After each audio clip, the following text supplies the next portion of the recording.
আমার মেয়ে এই রেসিপিটা খেতে ভীষণ ভালোবাসে, বলে দারুণ লাগে গরম ভাতে। সেরকমই আজকে বানিয়ে ফেলছি।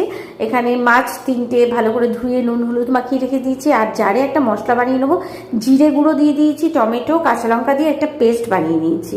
এরপরে তেল গরম হতেই মাছগুলো ভেজে তুলবো, অবশ্যই লাল করে। বড়ি দিয়ে দেবো, বড়ি দিয়ে বড়িগুলো ভেজে নেবো।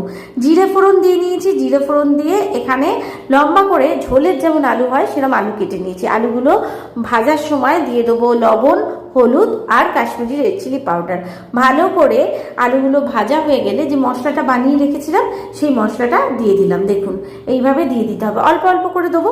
মশলাটা দিয়ে ভালো করে কষতে হবে। মশলাটা থেকে যখন তেল বেরোবে তখন জল দিয়ে দেবো। জল দিয়ে একটা ঢাকা চাপা দিয়ে বেশ ভালো করে সেদ্ধ করে নেবো। আলুগুলো যেন পুরো সেদ্ধ হয়। তারপরে ভেজে রাখা বড়ি আর মাছগুলো দিয়ে একটু ফুটিয়ে নিলেই দারুণ লোভনীয় ঝোল তৈরি হয়ে যায়, যা গরম ভাতে অমৃত।